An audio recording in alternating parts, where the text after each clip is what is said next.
Assalamualaikum warahmatullahi wabarakatuh.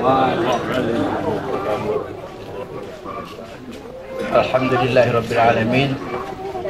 Wassalatu wassalamu ala asyrafil anbiya'i wal mursalin nabiyina Muhammadin wa ala alihi wa sahbihi wa ummatihi ajma'in, amma ba'd.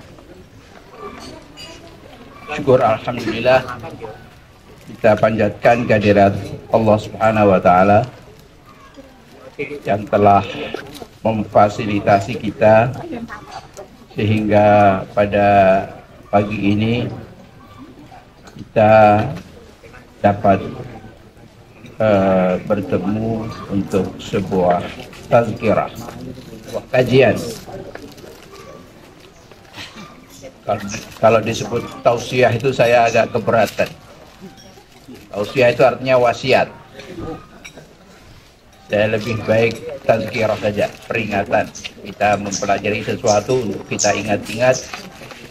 Mudah-mudahan bisa kita mewasiati diri kita sendiri.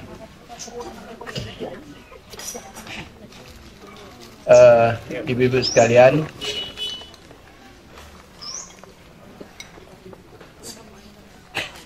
pada pagi hari ini kembali saya terpaksa harus tampil karena Ustadz Fathur Rahman berhalangan. Pagi ini saya ingin menyampaikan sesuatu tentang taubat. Temanya adalah taubat. Kenapa saya membahas taubat? Karena saya baru aja membaca surah At-Taubah ayat 71 sehingga 82. Ada 12 ayat ini menjelaskan tentang proses orang menjadi munafik. Ya, proses orang menjadi munafik. Orang baik-baik kok bisa jadi gila kekuasaan. Dulu tuh baik sekali loh. Jadi itu ternyata ada persis. Jadi cocok dengan keadaan yang sekarang. Kita mulai aja dari situ ya. Jadi surat At-Taubah ayat 71, surat At-Taubah itu surat ke-9. Berbunyi terjemahannya, dan orang yang beriman, laki dan perempuan, sebagian dari mereka menjadi penolong bagi sebagian yang lain. Mereka menyuruh mengerjakan yang ma'ruf, mencegah dari yang mungkar, mendirikan sholat, menunaikan zakat, dan mereka taat kepada Allah dan Rasul-Nya. Mereka itu akan diberi rahmat oleh Allah, dan sesungguhnya Allah Maha Perkasa lagi bijaksana. Jadi ayat ini mengatakan bahwa orang mukmin, laki dan perempuan, harus tolong menolong. Beberapa waktu yang lalu, entah mungkin 5, 6, 7 tahun yang lalu, saya pernah menyampaikan satu proses membentuk persatuan umat itu antara lain melalui 5 tahap. Ya. Yang pertama itu saling mengenal, yang kedua saling memahami, yang ketiga saling tolong menolong. Kalau orang itu saling kenal, saling paham, oh Pak itu sukanya sambal lado. Oh Pak itu sukanya sambal lado karena orang Minang. Oh yang itu sukanya ikan karena orang Saparwa misalnya. Jadi itu paham. Bukan sekedar kenal, tahu tempatnya, tahu rumahnya. Oh mobilnya ini, motornya ini. Nah, kebiasaannya jamaah di sana. Kita paham. Nah, kalau sudah paham, itu kemudian tahap berikutnya adalah tolong menolong. Jadi tahap ketiga itu tolong menolong. Itu pembinaan persaudaraan itu 5 tahap. Yang ketiga tolong menolong. Mengenal, memahami, tolong menolong. Kalau saya misalnya di sekitar Banteng 3, motor saya gembos, saya tahu, oh sana rumahnya Pak Sidik, sana rumahnya Pak Agus, sana rumahnya Bu Emi, ya, saya tahu. Bisa minta tolong kita, Bu titip sedelo ya, saya atau Bu tolong pembantunya suruh ngantri lagu pulang, nanti motornya saya ambil belakang. Bisa. Tahu, oh tempatnya Pak Kasbi aja, biar dianterin pakai mobilnya. Jadi tolong menolong itu bisa dimulai setelah saling kenal dan saling memahami. Nah, buah dari tolong menolong itu apa? Hati kita itu menjadi satu, ta'aluf namanya. Jadi Allah memberikan rahmat pada orang yang saling tolong menolong, itu kemudian merasa sayang menyayangi dan bersatu hati. Nah, kalau sudah hatinya menyatu, saling percaya, sudah bahkan kalau saya dari kecil tinggal di Suronatan ya, kampung Suronatan itu kecil saja, cuma 150 rumah aja. Tetapi di Suronatan itu, dan seperti di Kauman juga, di kampung-kampung Muhammadiyah itu, satu kampung itu rasanya seperti bersaudara. Saya ingat waktu saya SMP, ada tetangga yang punya bayi kecil, Bu Zuhairi, sudah meninggal. Bu Zuhairi punya bayi kecil dan punya sapian. Nah, sapiannya ini gelidik ya, anak sapian. Adiknya sering dijadikan mainan. Nah, maka si sapian ini dititipkan ke rumah saya. Mas, tolong iki didulangke. Jadi sudah dikasih makanan untuk didulang. Saya dulang itu setiap hari itu. Ya.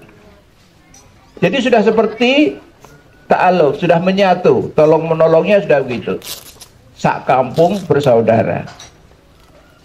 Nah, kalau sudah sak kampung bersaudara, gandeng di Suronatan, Kauman itu semuanya orang Muhammadiyah, cita-citanya juga satu. Sehingga waktu demo Ganyang PKI tahun 66 itu, tanpa dikomando, jalan itu. Kowe gawe apa? Aku budek, kowe apa? Ayo gawe masak untuk demonstran. Tanpa dikomando. Saya waktu itu nggak mudeng. Masih SMP kelas 2 saya. Nggak mudeng saya. Kok bisa ya bergerak seperti itu? Nah, ini karena persatuannya udah jadi. Jadi 5 tahap sampai takaful, saling menanggung. Yang nggak bisa dulang putrane minta tolong tetangga, nggak apa-apa, it's okay. Nah, sekarang jadi tetangga saya itu yang dulu saya dulang itu. Sudah pensiun, pegawai Departemen Agama udah pensiun. Rambutnya lebih putih dari saya. Nah. Jadi itu gambaran. Nah, ayat selanjutnya, ayat ini jelas mengakhiri dengan Allah Maha Perkasa lagi Maha Bijaksana. Artinya apa? Kok ada kode Allah Maha Perkasa. Kalau Allah menyiratkan, memberikan isyarat Allah Maha Perkasa, artinya Allah siap menolong dan memberi kekuatan. Tapi tidak langsung, hanya isyarat saja. Ternyata Allah hanya menuntut kita saling tolong menolong. Ya. Nah, ayat selanjutnya mengatakan Allah menjanjikan kepada orang mukmin laki-laki dan perempuan akan mendapatkan surga yang di bawahnya mengalir sungai-sungai dan mereka kekal di dalamnya, dan mendapat pula tempat yang bagus di surga Aden, dan keridhaan Allah itu lebih besar dan merupakan keuntungan yang besar. Ini mulai masuk kedua. Masuk adalah motivasinya adalah keridhaan Allah. Itu lebih menguntungkan daripada dunia.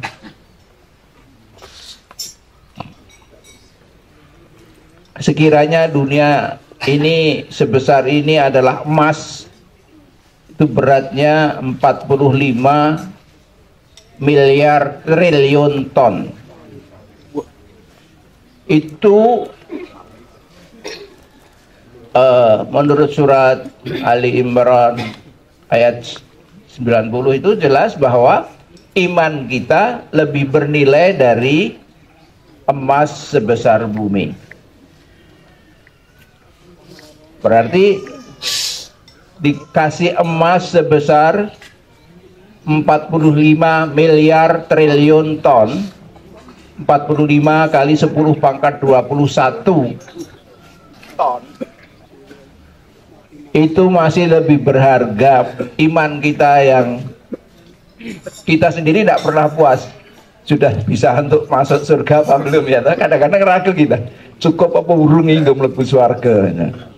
Tapi itu masih lebih baik. Ya. Jadi orang kafir itu besok akan menebus dirinya dengan emas sebesar bumi, tertolak. Ya, tertolak. Yang ke-73 adalah perintah kepada Nabi, ya Nabi, berjihadlah melawan orang kafir dan orang munafik dan tegaslah kepada mereka. Tempat mereka adalah jahanam.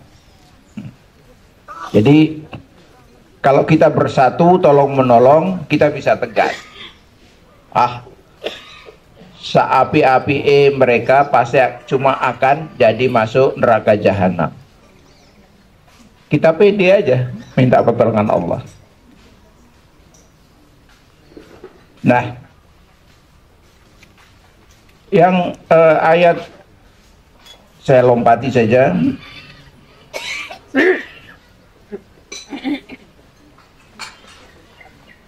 Ayat 75 mengatakan, di antara mereka ada yang berkata, berikrar kepada Allah, sesungguhnya jika Allah memberikan sebagian karunia-Nya kepada kami, pasti kami akan bersedekah dan kami akan menjadi orang yang soleh. Saya korupsi karena nggak punya duit. Kalau saya dijadikan kaya oleh Allah, nanti aku akan berhenti korupsi, akan jadi orang soleh, akan rajin ke masjid dan sebagainya. Ini janji orang seperti ini dalam Al-Quran itu dianggap sebagai angan-angan.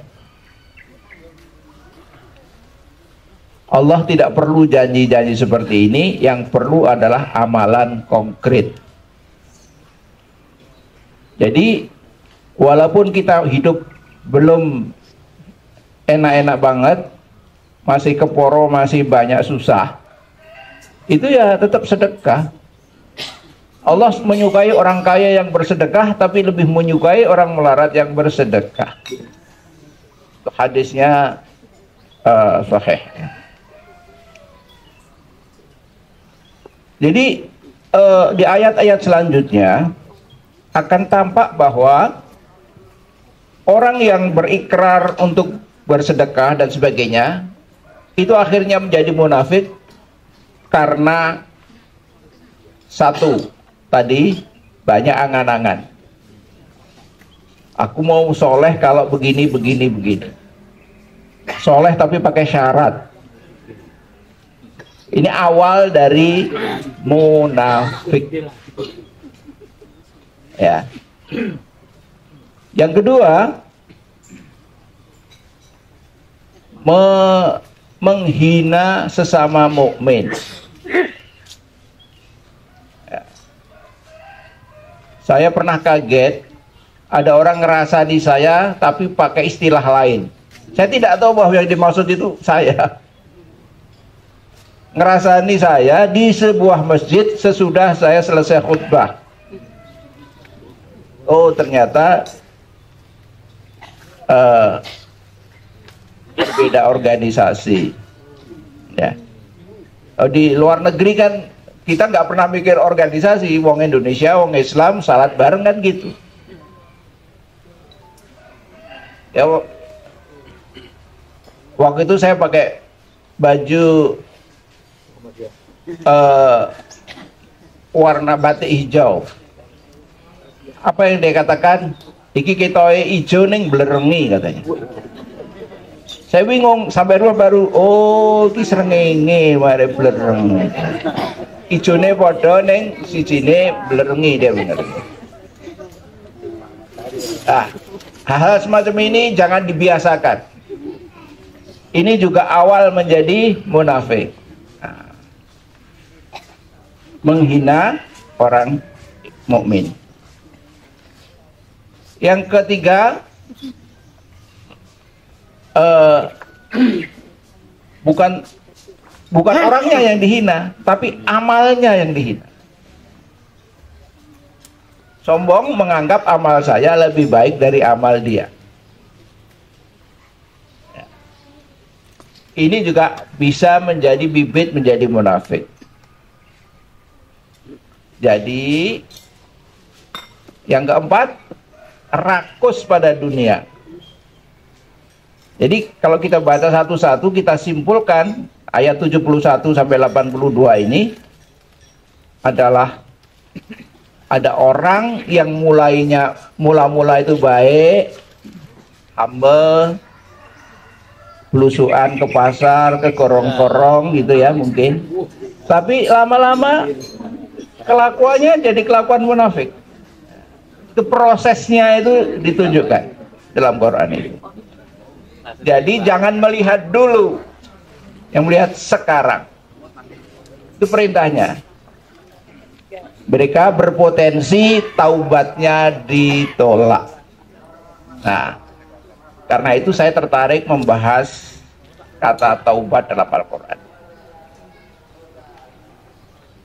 Kata taubat itu 71 ayat. 87 kali. 71 ayat, 25 surat. Jadi kalau ada 71 ayat, bisa nggak diringkaskan? Bisa, saya sudah mencoba meringkaskan. Ternyata ciri-ciri dari 71 ayat tadi adalah kebanyakan itu sesudah hijrah turunnya. Setelah orang mukmin berpuasa, bisa membuat negara sendiri, punya pemerintahan sendiri. Nah, perlu bertaubat karena penyakit munafik berkembang. Jadi waktu di Mekah melarat ya, mungkin nggak ada yang gemuk seperti kita dulu, masih semua makannya sederhana, ditindas. Itu malah nggak ada perintah taubat. Mereka murni hatinya. Tapi begitu berkuasa di Madinah, banyak kurma, makanan, tidak panas ya, agak dingin, sejuk kan itu agak ke utara, banyak mata air, maka mulai godaan dunia mulai banyak dan orang menjadi munafik. Penyakit munafik sudah mulai berkembang, maka turunlah perintah untuk bertaubat. Nah, bertaubat itu perintahnya itu yang pertama ditujukan kepada kemunafikan, ya, kemunafikan politik maupun sosial.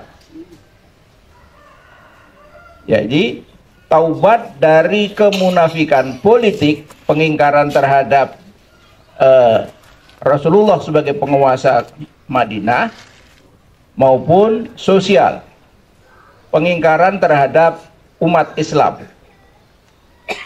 Tidak mau gabung dia, gawe gendiro dewe, ya.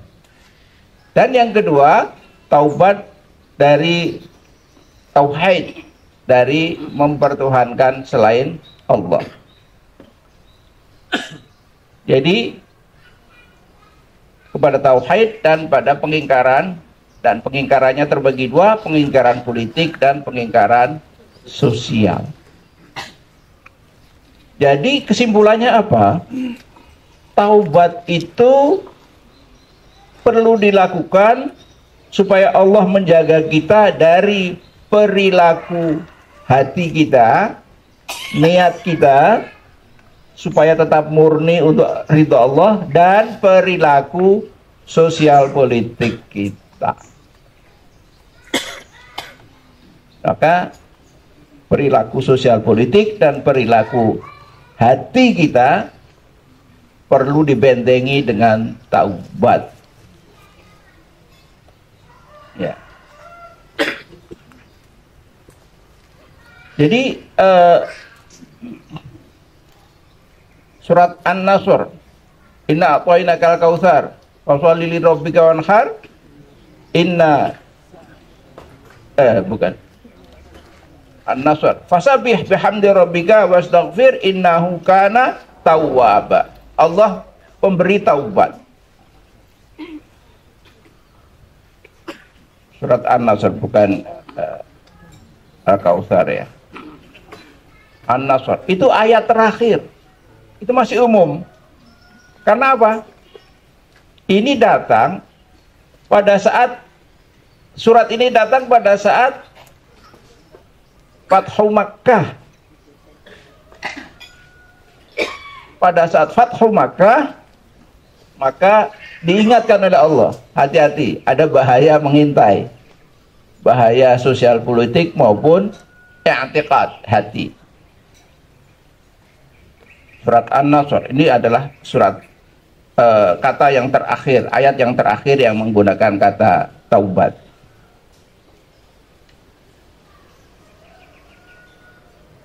Nah, dalam surat Al-Buruj ayat 10, surat 85 ayat 10 itu ada satu yang agak membuat merinding kita. A'udzubillahi minasyaitonir rajim. Alladzina fatanul mu'minina wal mu'minati tsumma lam yatubu falahum 'adzabu jahannam walahum 'adzabul hariq. Orang-orang yang membikin fitnah kepada orang mukmin laki-laki maupun perempuan, kemudian tidak bertaubat, mereka akan dimasukkan ke neraka jahanam dan dibakar dengan azab yang panas. Jadi jangan ragu kita kalau dapat fitnah. Umat Islam jangan ragu. Gak apa-apa, mereka nanti masuk surga. Kita masuk surga, mereka masuk jahanam.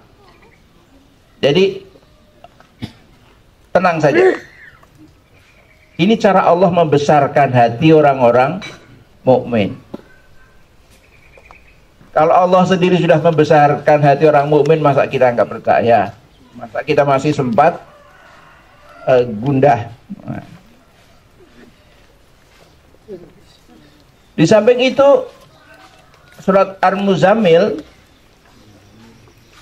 Allah menerima taubat orang-orang yang sholat malam tapi nggak tahu waktu. Misalnya di daerah terpencil atau salah kiblat, ya. Kita ya sudah tidak muda lagi, ini sering keliru ya, ngitung rakaat saja sering lali. Terus rumangsaku aku wis madhep mulon nih bulan gitu. Ya kayak gitu itu itu diterima taubatnya. Ini menggembirakan kita bagi yang ilmunya nggak bisa itu cari arah kiblat pakai HP belum bisa. Wah, HP ini dikawa anaknya ragil ngajari mbok itu ya. Jadi ya gimana mau diterangke ya ra muteng-muteng. Anaknya akhirnya Islam mbok sesuk nek butuh bilang saya gitu kan. Pas butuh anaknya nggak ada, salat armadhab ngulon ke armadhab ngidul kan itu. Seperti itu diterima taubatnya.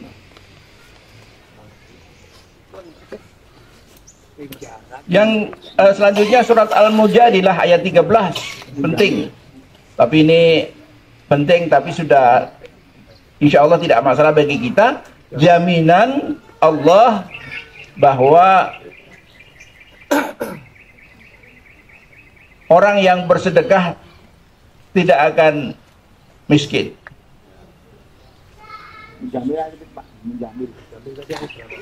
Mujadilah ayat 13.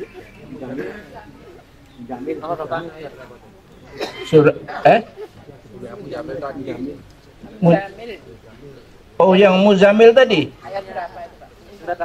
Oh, Muzamil tadi ayat terakhir, ayat 20.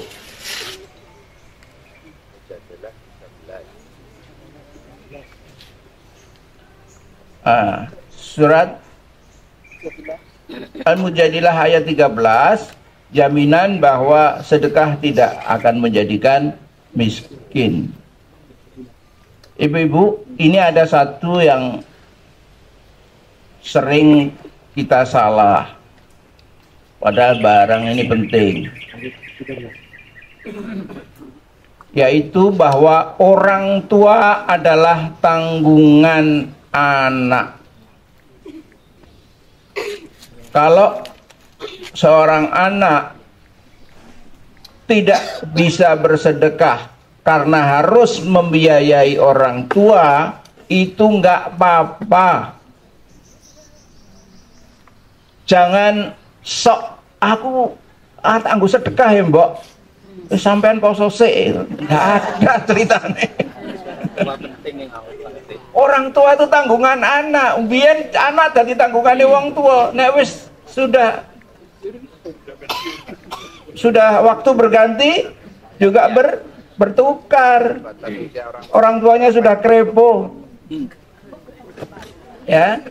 Dan tidak bisa macul, dan tidak kuat macul lagi. Ya. Saya juga nggak kuat macul. Tapi jarum saya masih laku dijual. Sekali itu kemarin ada jenderal dari Angkatan Udara datang ke sini 4 orang. Ada 1 orang istri dari Bu Astuti namanya.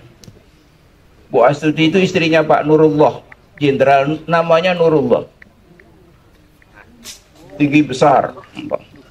Saya tanya pada Bu Astuti, Bu, dulu dengan Bapak ini kenalnya gimana? Saya terpesona pada namanya, Nurullah. Kalau namanya Nurullah, insya Allah dari keluarga muslim taat. Oh ya, mereka kakak gede dhuwur pilot Hercules barang, saya bilang gitu. Ya itu kan nomor sekian Pak. 1 jarum bisa menyembuhkan sakit lutut dia yang sudah 2 tahun. 1 jarum, tunggu setengah jam, rilis. Bersyukurnya ya Allah. Masih minta macam-macam. Pak, supaya kulit saya nggak keriput, apa? Ibu pakai apa? Saya pakai Enchanteur. Oke, Enchanteur tambahin Bioshafa 20%, insya Allah. Tapi dipakai malam hari saja karena baunya agak menyengat. Udah, tanya macam-macam, kira-kira 2 jam, pulang kasih amplop 1 juta. Pas kita butuh beli apa itu tong-tong itu untuk pembuatan kompos, ya sudah langsung tak kayak gini. Lagi oleh dari Bu Nurullah. Jarum itu harganya cuma 500 rupiah. Dibayar 1 juta. Yes. Bu, semoga jadi langganan, aku bilang gitu aja. Tapi karena udah sembuh, udah tidak perlu. Ternyata Pak Nurullah itu punya tanah beberapa hektar, sekitar 6 hektar. 1 hektar untuk kolam ikan, 1 hektar untuk kebun, 2 hektar untuk kebun durian. Yang 1,5 hektar untuk apa? Untuk pesantren gratis. Jadi beliau sawahnya itu digunakan untuk memberi makan santrinya 60 orang. Siapa yang mau tiru-tiru dengan Pak Nurullah? Nggak usah jauh-jauh, ke sini aja. Ya, jadi sedekah tidak bikin miskin, janji Allah. Padahal dia sudah pensiun. Ya.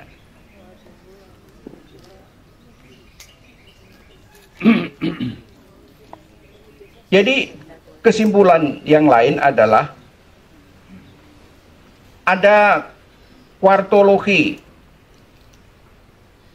Ada kuartologi. Jadi ada ayat yang menyebut taubat itu harus diikuti dengan 4 amal. Taubat, amal saleh, itu 1. Cuma 2 aja. Taubat dan amal saleh. Tapi ayat lain mengatakan taubat, sholat, zakat, ikhlas. Ini yang paling lengkap. Ntar saya carikan ayatnya. Ya, kalau yang taubat dan beramal soleh atau memperbaiki diri itu banyak ya.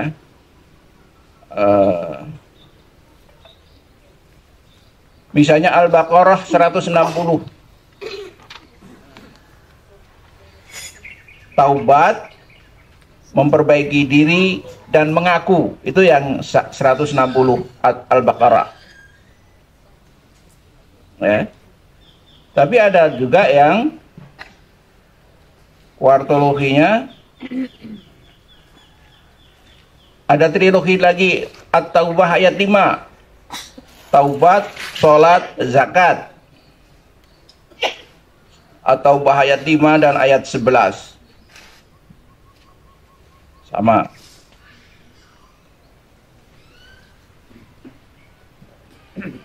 At-Taubah 104 juga sama. Dan ada yang 4.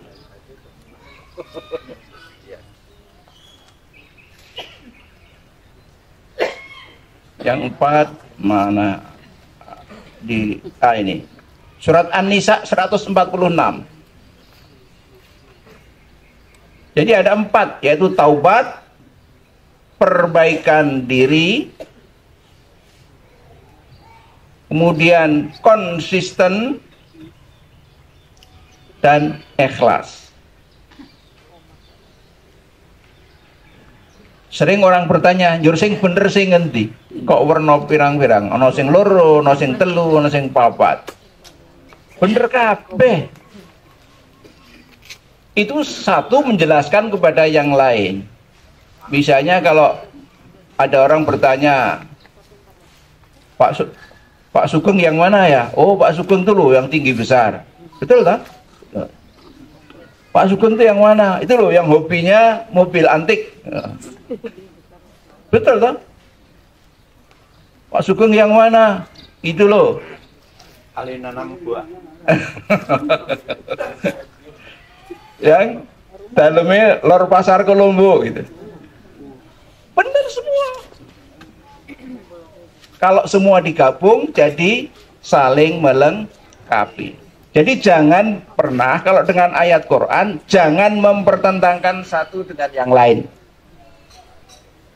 Kemarin saya dapat pertanyaan dari seorang kolonel angkatan udara, tanya, apa bedanya wirid karo zikir? Misalnya kayak gitu pertanyaannya. Saya kaget juga.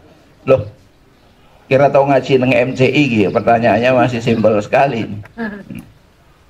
Wirid itu kan lebih pada lafalnya. Kalau zikir itu pada hati. Ya. Orang diem saja tapi zikir bisa. Dan kalau orang wiritan ya sangkemnya gitu umami gitu ya. Umat kami ya. Jadi jangan dipertentangkan. Kalau ada pertanyaan seperti itu jangan bingung. Cara yang paling mudah, salah satu metode tarjih, kalau ada ayat yang berbeda adalah digabungkan. Ya. Jadi jangan mempertentangkan. Jadi ibu-ibu bapak-bapak sekalian, surat An-Nisa 146 tadi menjelaskan kepada kita bahwa taubat itu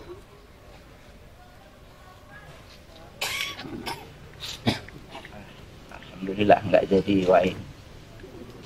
Taubat itu harus disertai dengan memperbaiki diri, konsisten, dan motivasinya harus ikhlas karena Allah. Kalau tidak, dipastikan akan tertolak. Ada beberapa ayat yang bisa dijadikan contoh, tapi saya lebih suka bercerita tentang surat At-Taubah ayat 118.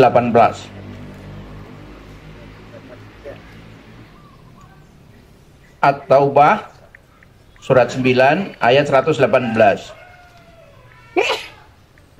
Dan terhadap 3 orang yang ditangguhkan taubatnya hingga apabila bumi telah menjadi sempit bagi mereka, padahal bumi itu luas, dan jiwa mereka pun telah sempit rasanya oleh mereka,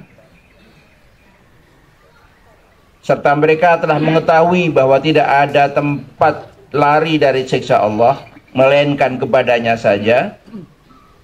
Kemudian Allah menerima taubat mereka agar mereka tetap dalam taubatnya.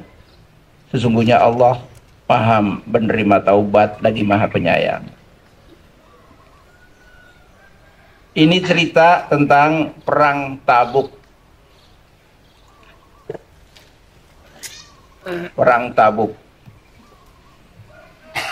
Ada 3 orang yang tidak ikut perang, dan setelah Rasulullah pulang sampai di Madinah, mereka bertiga mohon pengampunan tidak ikut jihad, yaitu Ka'ab bin Malik, Murarah bin Rabi'ah, dan Hilal bin Umayyah. Hadisnya Bukhari Muslim. Yang saya baca hanya yang tentang Ka'ab.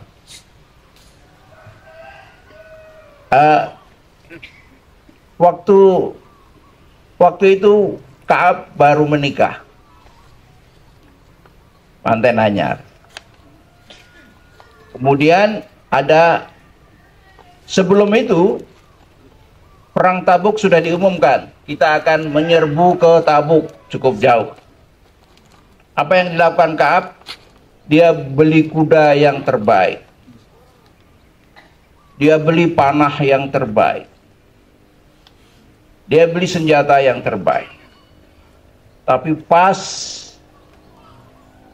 trompet dibunyikan tanda harus berangkat berperang, istrinya yang baru dinikahinya entah gimana membuat dia malas berangkat. Nantilah besok pagi aja nyusul bisa, kudaku kan kuat.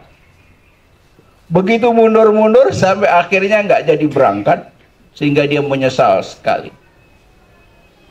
Maka waktu Rasulullah pulang, Ka'ab kemudian matur, saya mohon diampuni ya Allah. Kenapa kamu tidak berangkat? Allah dan Rasulnya tahu. Dia sudah nggak mau bikin alasan. Bisa, tapi dia akan masuk. Dia tahu kalau dia bikin alasan yang enggak oleh Rasulullah, kata-katanya tidak akan dipercaya lagi. Maka dia mendingan bloko suto. Apa yang terjadi? Bukankah kamu sudah beli kuda? Ya Ka'ab. Ya Rasulullah. Semua orang tahu bahwa saya mempersiapkan, saya menunggu momentum pergi ke Tabuk ini. Nah terus kenapa? Allah dan Rasulnya yang tahu. Dia malu tuh, ngaku gak malu. Dah, Allah dan Rasulnya yang tahu. Oke? Tunggu keputusan dari Allah. Sehingga dia diisolasi, tidak boleh keluar rumah. Dia ke masjid, nggak ada yang nyapa. Ya, dia menjadi orang yang persona non grata, yang tidak disukai oleh masyarakat. Ke warung didiemin aja. Jadi akhirnya sempit dunia ini baginya. Dia diisolasi selama 40 hari kalau nggak salah. Baru datang wahyu bahwa ayat ini datang 40 hari kemudian, artinya taubatnya diterima. Tapi ayat ini juga mengatakan bahwa orang bertaubat perlu konsisten, memperbaiki diri dan konsisten dalam keadaan yang lebih baik. Itulah ibu-ibu bapak sekalian yang dapat saya sampaikan dalam waktu yang ringkas ini. Intinya kita ini walaupun kita sudah cukup baik, siapa tahu ada yang kurang baik dari amal kita, mendingan kita bertaubat. Tadi ada 4: taubat, memperbaiki diri, konsisten, yang antisom ya, istilahnya yang antisom, konsisten, dan ikhlas. Ingat ya, ikhlas itu artinya apa? Artinya bersih. Ikhlas itu artinya bersih. Bersih dari hal-hal yang tidak diridhoi Allah. Jadi ikhlas adalah bersih dari hal-hal yang tidak diridhoi Allah. Surat Ikhlas malah tidak ada kata ikhlas, ya kan? Nah, kenapa? Karena ikhlas itu yang penting Allah, mementingkan Allah.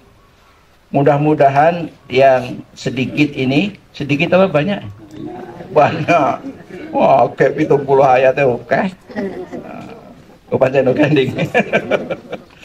Saya dari kemarin pagi sampai tadi pagi nggak tidur ngetik ini.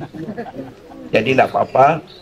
Mudah-mudahan ada pahalanya untuk kita semua, bagi pendengar maupun penulis artikel ini. Kita ada pengumuman leh? Ada leh? Nggak ada? Nggak ada ya? Oke. Kalau gitu kita akhiri saja dengan doa kafaratul majlis. Subhanaka Allahumma wa bihamdika asyhadu an la ilaha illa anta astaghfiruka wa atubu ilaik. Mohon maaf atas segala khilaf. Wassalamualaikum warahmatullahi wabarakatuh.